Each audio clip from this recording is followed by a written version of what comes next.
بسم اللہ الرحمن الرحیم۔ اللہ تبارک و تعالیٰ کے پاکیزہ نام سے آغاز کرتے ہیں جو بہت مہربان نہایت رحم والا ہے۔ جیسے کہ آپ کو معلوم ہے کہ الحمدللہ بخاری شریف کی احادیث کے درس کا سلسلہ جاری و ساری ہے، اور اس میں 41ویں حدیث پاک پر کلام چل رہا تھا، جس میں سیدہ عائشہ صدیقہ رضی اللہ تعالی عنہا نے روایت کرتے ہوئے ارشاد فرمایا کہ ایک مرتبہ میں ایک عورت کے ساتھ حجرے میں گفتگو کر رہی تھی کہ نبی کریم صلی اللہ علیہ وسلم تشریف لائے، اور آپ نے ہمیں گفتگو کرتے ہوئے ملاحظہ فرمایا تو پوچھا کہ یہ کون ہے؟ تو میں نے عرض کی کہ یہ فلاں عورت ہے جس کی نمازوں کا بڑا چرچا ہے۔ تو نبی کریم صلی اللہ علیہ وسلم نے مجھے خاموش کروایا اور فرمایا کہ ارشاد فرمایا کہ تم اتنا ہی کرو، تم پہ اتنا ہی لازم ہے جس کی تم طاقت رکھتے ہو، بس خدا کی قسم اللہ تبارک و تعالی تمہیں اجر دیتے ہوئے ملال میں مبتلا نہیں ہوگا، لیکن تم تھک جاؤ گے۔ اور پھر فرمایا کہ اللہ تبارک و تعالی کی بارگاہ میں انسان کے نیک اعمال میں سے سب سے زیادہ پسندیدہ وہ ہے جس پر اس کا کرنے والا دوام، ہمیشگی اور استمرار اختیار کرے۔ تو آپ یہ دیکھیے کہ اس میں ہم نے بڑا تفصیلی کلام کیا، اور تقریباً 5 پروگرام میں نے اس حدیث مبارکہ پر ہی کیے ہیں۔ اس کے آخر میں بس اتنا ہی اس قول کی تشریح بہت ضروری ہے کہ اللہ تبارک و تعالی تمہیں اجر دیتے ہوئے ملال میں مبتلا نہیں ہوگا مگر تم تھک جاؤ گے۔ گویا کہ نبی کریم صلی اللہ علیہ وسلم ہمیں سمجھا رہے ہیں کہ نیک اعمال اتنے ہی اختیار کرو کہ جتنا تمہارے بس میں ہے، جس کو تم استقامت سے کر سکو، کیونکہ جب تم کثرت سے نیک اعمال کرنے کی کوشش کرو گے تو اللہ تعالیٰ کی بارگاہ سے تو اجر و ثواب عطا کیا جاتا رہے گا، اور اللہ تعالیٰ کے خزانے میں کوئی کمی نہیں ہے، لیکن تم ملال میں مبتلا ہو جاؤ گے، تھک جاؤ گے۔ اس طریقے سے کہ بہت زیادہ کثیر نیک اعمال اختیار کیے تو انسان آخر تھک جاتا ہے، اس کا جسم اور اس کی صحت اس کا ساتھ نہیں دیتی ہے، جیسے کہ طویل عمر گزر جائے، بڑی عمر ہو جائے۔ تو اگر بہت زیادہ کثرت سے نیک اعمال کر رہا تھا، مشقت والے نیک اعمال تھے،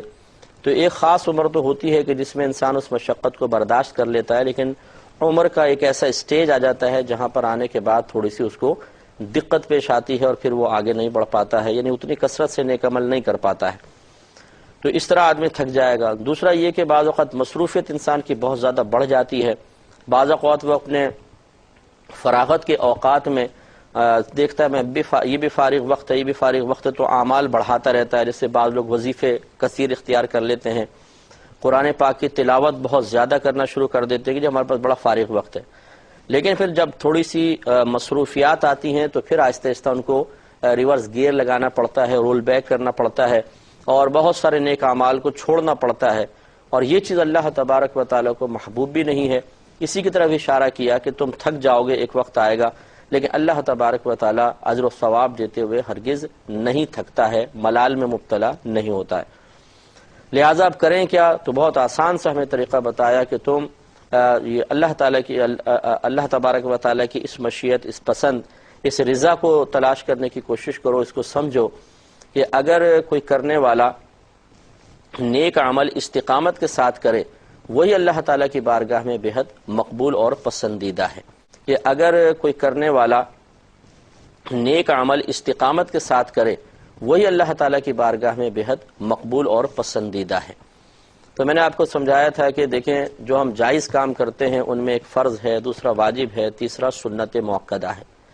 یہ 3 کام تو ہمیں کرنے ہی پڑیں گے، اس میں کوئی رعایت اور گنجائش نہیں ہے، اور اس کے جسٹ اپوزٹ 3 کام چھوڑنے ہی ہوں گے۔ فرض کے مقابل حرام ہوتا ہے، واجب کے مقابل مکروہ تحریمی ہے، اور سنت موقدہ کے مقابل اساءت کہلاتا ہے، یعنی برائی کرنا۔ ان 3 سے ہمیں بچنا ہے۔ پھر اس کے نیچے جو درجے ہیں، مثال کے طور پہ جائز امور میں پہلے فرض ہے، پھر واجب ہے، سنت موقدہ، یہ تو ہم نے کہا کہ کرنا ہوگا۔ اس کے بعد 2 اور ہوتے ہیں، سنت غیر موقدہ اور مستحب، اور ان کا برعکس ہوتا ہے، سنت غیر موقدہ کے اپوزٹ ہوتا ہے مکروہ تنزیہی، اور مستحب کے مقابل ہوتا ہے خلاف اولا۔ تو یہ جو ہے سنت غیر موقدہ اور مستحب، اس میں ہمیں اختیار ہے کہ جتنا مرضی اس کو اختیار کریں، زیادہ کریں، کم کریں، اس میں ہمیں بالکل اختیار دیا گیا ہے، چوائسز دی گئی ہیں۔ اس میں کوئی شریعت کی طرف سے مطالبہ نہیں ہے، نہ کرنے کا نہ چھوڑنے کا۔ لہٰذا ہمیں کوشش یہی کرنی چاہیے کہ پہلے فرائض مکمل کریں، واجبات مکمل کریں، سنت موقدہ پہ عمل کرنے کی عادت بنائیں، اس کے علاوہ حرام مکروہ تحریمی اطاعت سے اپنے آپ کو مکمل طور پہ بچائیں۔ اس کے بعد یہ دیکھیے کہ کیا بھی کچھ فارغ وقت بچا ہوا ہے، یعنی ان کے بعد اتنی احتیاط کرنے کے بعد کہ حرام سے بچ رہے ہیں، مکروہ تحریمی سے بچ رہے ہیں، اطاعت سے بچ گئے اور فرض واجب سنت موقدہ کر رہے ہیں، اب بھی اگر وقت بچے تو پھر اتنا عمل اختیار کریں جس کو آپ تھوڑا سا غور و تفکر کریں کہ اگر میں حالت بیماری میں ہوں تب بھی کر سکتا ہوں، حالت صحت میں بھی اسے کر سکتا ہوں، کتنی ہی شدید ترین مصروفیات ہو جائے یہ تو کام میں کم از کم کر سکتا ہوں، فراغت ہے تو پھر تو بدرجہ اولیٰ کر سکتا ہوں، اس عمل کو اختیار کریں۔ جیسے میں مثال دیتا ہوں کہ روزانہ 2 آیات کا پڑھنا ترجمے کے ساتھ، تفسیر کے ساتھ، بہت ہی آسان ہے۔ اگر آپ حالت صحت میں ہیں تو 2 منٹ میں، 3 منٹ میں، 5 منٹ میں ہو جائے گا، اور اسی طرح اگر آپ حالت بیماری میں ہیں تب بھی ہو جائے گا، اگر آپ فارغ بیٹھے ہیں تب بھی ہو جائے گا، مصروف ہیں اس میں بھی آدمی 5-7 منٹ وقت نکال کے کر ہی سکتا ہے۔ تو اس طرح کا عمل اختیار کر لیں۔ یوں ہی وظائف پڑھنے کے سلسلے میں ہمارے بھائی بہن چاہتے ہیں کہ بہت زیادہ وظیفے پڑھیں، تو بعض کہتے ہیں میں یہ بھی پڑھتا ہوں، یہ بھی پڑھتا ہوں، اتنے سارے وظائف بتا دیتے ہیں کہ کچھ انتہا نہیں۔ اتنے سارے وظائف اختیار کرنا کوئی بری بات تو نہیں ہے، لیکن اس حدیث پاک کی روشنی میں دیکھا جائے تو اس پر استقامت حاصل کرنا چونکہ تقریباً ناممکن ہے کہ انسان اپنی مصروفیت کی وجہ سے اتنے کثیر وظائف میں سے بہت سے تو بھول بھی جایا کرتا ہے، یاد ہی نہیں رہتے کہ پڑھنا تھا، بعد میں یاد آتا ہے، تو پھر وہ اعمال، وہ وظائف استقامت سے نہ ہوئے جو کہ اللہ تبارک و تعالیٰ کی پسندیدہ چیز تھی، استقامت وہ نہ ہو سکی، تو یہ مناسب نہیں ہے۔ بلکہ چند وظائف اختیار کریں، مثال کے طور پہ کم از کم 100 دفعہ درود شریف روزانہ پڑھنے کا، کہ یہ آدمی مصروفیت میں بھی پڑھ سکتا ہے، آپ آفس میں بیٹھے ہیں، کام کر رہے ہیں، تھوڑی سی فراغت ملی، آپ نے 100 دفعہ درود شریف پڑھ لیا، راستہ طے کر رہے ہیں اس میں بھی آپ پڑھ سکتے ہیں درود شریف۔ اس طرح حالت بیماری میں بھی اتنا کوئی گرا نہیں گزرتا۔ تو خلاصہ کلام یہ ہے کہ بس ایسے آپ وظیفے اختیار کریں، ایسے نوافل اختیار کریں، اگر نفل روزہ رکھتے ہیں تو وہ بھی اتنا اختیار کریں کہ آپ مثال کے طور پہ اگر ہفتے میں 1 رکھتے ہیں تو بہت آسان ہے کہ 4 ہفتے میں 4 یعنی مہینے میں آپ 4 روزے رکھ سکتے ہیں، اور یا مہینے میں آپ 1 روزہ رکھ لیں، 2 روزے رکھ لیں، 3 روزے رکھ لیں، جیسے ایام بیت کے روزے ہیں، 13، 14، 15 کا روزہ ہے، یہ پسندیدہ روزے سرکار نے ارشاد فرمائے۔ تو جتنا آدمی آسانی کے ساتھ ہر حالت میں نبھا سکے بس وہی عمل اختیار کریں، یہی اللہ تعالیٰ کو پسند ہے۔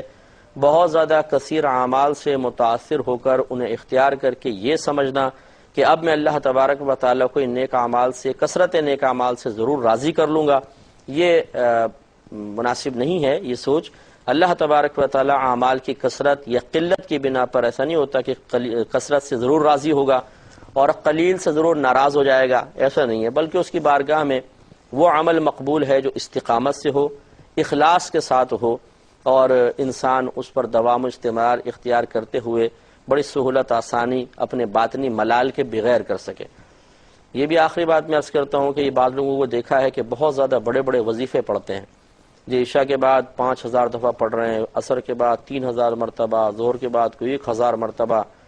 اس میں ایک تو کنسنٹریشن نہیں رہتی ہے، آدمی پڑھ رہا ہے وظیفہ اور پھر ذہن میں کچھ اور خیالات آ رہے ہیں، بس تعداد پوری کرنی ہے، اب 1000 پورا کرنا ہے، دل جمعی نہیں ہے، توجہ نہیں ہے، طبیعت کا نشاط نہیں ہے، بیزاری بھی ہے، بعض اوقات نفس کہتا ہے یار 1000 جب بھائی جلدی جلدی پڑھ، یعنی اندر سے آوازیں آ رہی ہوتی ہیں اور آدمی جلدی بس تسبیح گھما رہا ہے، پھر کبھی ادھر دیکھ رہے ہیں، کبھی ادھر دیکھ رہے ہیں، زبان چل رہی ہے۔ تو بڑے وظائف کے اندر یہ بھی ایک پرابلم ہوتی ہے کہ انسان پورا وظیفہ اپنی قلبی توجہ کے ساتھ، یکسوئی کے ساتھ نہیں پڑھ سکتا، حالانکہ یہ مطلوب شرع ہے، اور کسی بھی عمل کے اللہ تعالیٰ کی بارگاہ میں مقبولیت کی ایک زبردست ضرورت، ایک بہت بڑی ضرورت، مکمل توجہ کے ساتھ، خشوع و خضوع اور یکسوئی کے ساتھ اس کو ادا کرنا ہے، جو اس میں قائم نہیں رہ پاتی ہے۔ جبکہ آپ اگر مثال کے طور پہ 1000 کے بجائے اگر 100 دفعہ آپ درود شریف پڑھتے ہیں اور آنکھیں بند کر کے بہت توجہ کے ساتھ اللہ تعالیٰ کی رحمت پہ نگاہیں رکھتے ہوئے اور نبی کریم صلی اللہ علیہ وسلم کی طرف مکمل طور پہ آپ کے تصور کو لا کے متوجہ ہو کے آپ پڑھیں گے، اس میں خشوع و خضوع بھی قائم ہوگا، کیونکہ نفس کو پتہ ہے کہ 100 دفعہ زیادہ سے زیادہ 5 منٹ 7 منٹ میں ہو جائے گا، تو نفس بھی اس میں مزاحمت نہیں کرے گا، وہ آپ کا ساتھ دے گا، اور جس عبادت میں نفس ساتھ مل جائے، اس کی مرضی بھی شامل ہو جائے، وہ بڑی پرسکون عبادت ہوتی ہے۔ تو اس طرح تھوڑا سا وظیفہ اختیار کر کے پرسکون عبادت اختیار کی جائے تو انشاءاللہ بہت ہی بہتری رہے گی۔ امید ہے کہ جن بھائیوں بہنوں نے اگر یہ ہمارے پورے 6 پروگرام دیکھے ہوں، 5 میں پہلے کر چکا تھا، 6 اس حدیث پہ تقریباً یہ پروگرام ہے، تو انشاءاللہ عز و جل اس نقطے کو سمجھنے میں بہت ہی آسانی رہے گی اور آئندہ زندگی میں فائدہ بھی ہوگا۔ 42ویں حدیث پہ آتے ہیں، جس کا باب امام بخاری رحمۃ اللہ علیہ نے قائم کیا ہے کہ باب زیادت الایمانی و نقصانہ، ایمان کی زیادتی اور اس کی کمی کا باب۔ یعنی بعض صورتوں میں ایمان زیادہ بھی ہوتا ہے، ایمان کم بھی ہوتا ہے۔ یہ پہلے آپ کو بتایا تھا کہ احناف کا اور شوافع کا اختلاف ہے۔ امام شافعی رحمۃ اللہ علیہ کے نزدیک ایمان مقدار کے اعتبار سے بھی گھٹتا بڑھتا ہے،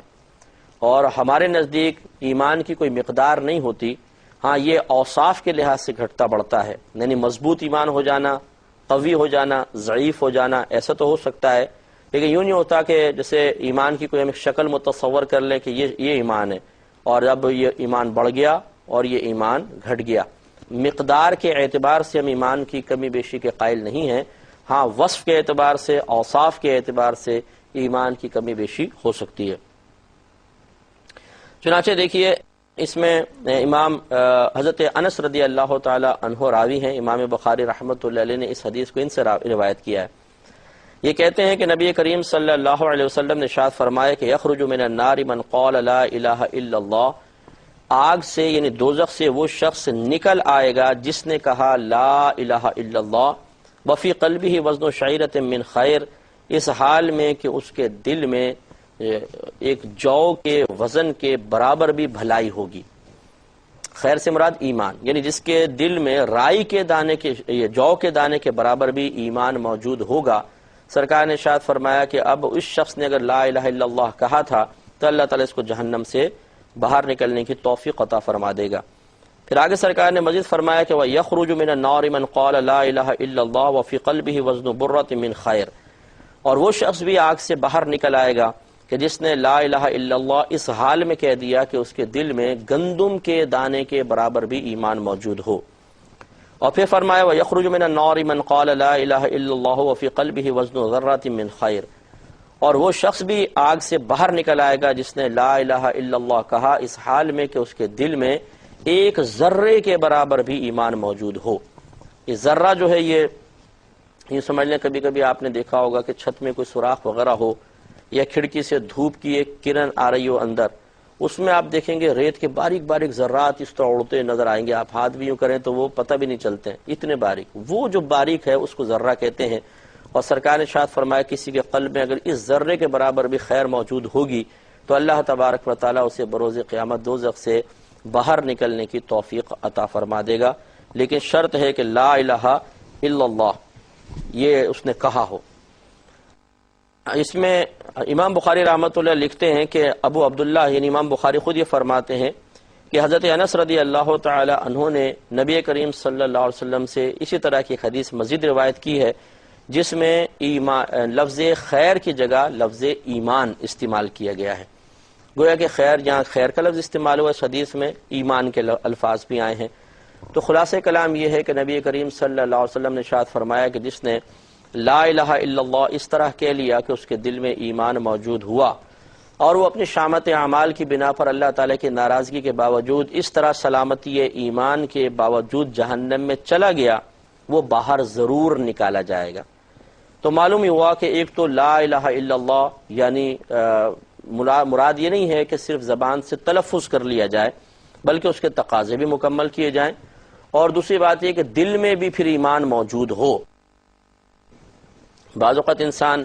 اپنی زبان سے لا الہ الا اللہ کہہ رہا ہوتا ہے لیکن اس کے دل میں ایمان موجود نہیں ہوتا،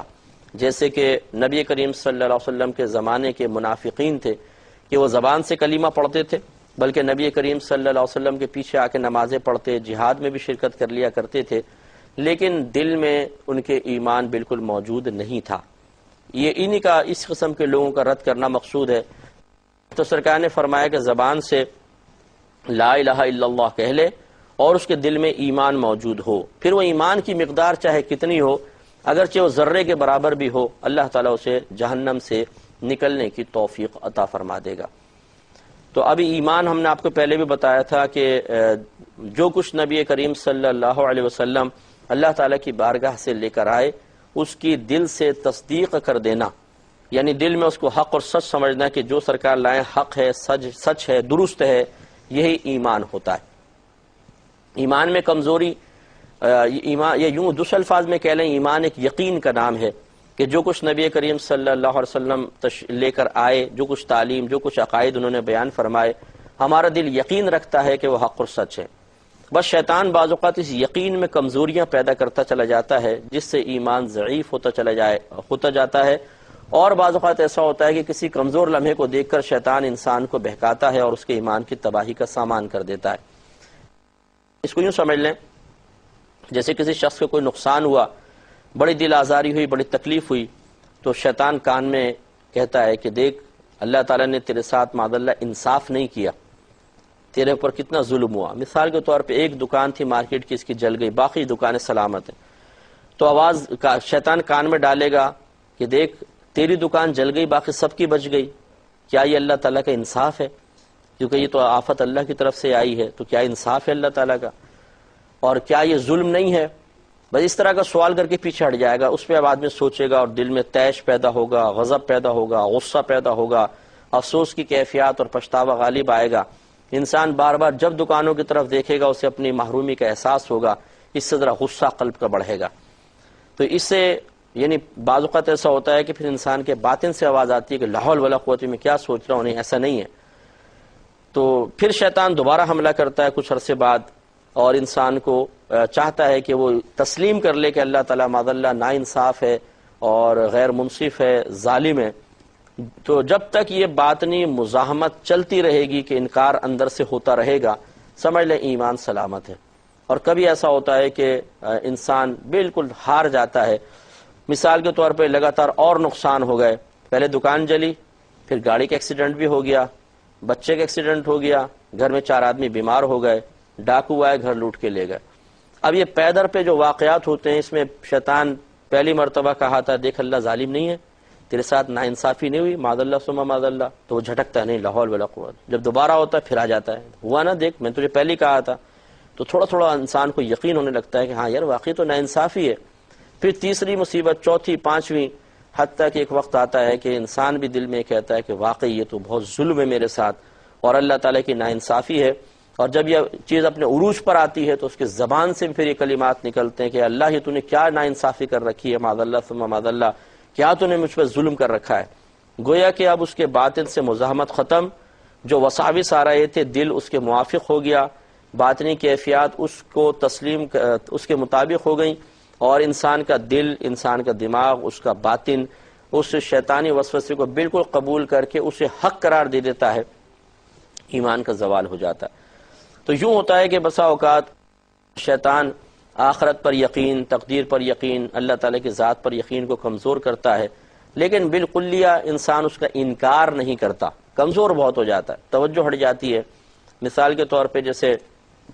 بعض لوگ ہوتے ہیں دنیا میں بہت زیادہ مشغول ہو گئے، دوست ہیں، احباب ہیں، بس ہر وقت آوارہ گردیاں ہیں، عورتیں ہیں، شراب ہے، جوئے ہیں، زنا ہے، اور بہت زیادہ مطلب کرپشن میں انسان مبتلا ہو گیا اور اللہ سے دور ہوتا گیا، نہ نمازوں کا ہوش ہے، نہ گھر میں قرآن کی تلاوت ہوتی ہے، جا بجا تصویریں ہیں گھروں کے اندر بہت ساری، اور کوئی ذکر الہی نہیں، قرآن پاک عرصہ دراز ہو گیا نہیں پڑھا۔ تو ایسے شخص کا ایمان بڑا ہی کمزور ہو جاتا ہے، کیونکہ نہ اس کو موت یاد آتی ہے، نہ قبر یاد آتی ہے، نہ اللہ تبارک و تعالیٰ کی گرفت کا احساس ہوتا ہے، نہ جنت کی کوئی تمنا وہ کرتا ہے، کیونکہ اس کو دنیا میں ایسا لگتا ہے مجھے جنت مل گئی معاذ اللہ۔ اور جہنم کے تذکرے جب تک بار بار نہ کیے جائیں قلب میں صحیح خوف پیدا نہیں ہوتا، اور اس شخص کو تو سالہ سال گزر گئے جہنم کی باتیں سنتے ہوئے، تو پھر آخرت پہ سے توجہ بالکل ہٹ جاتی ہے اور وہ دنیا کو سب کچھ سمجھنے لگ جاتا ہے۔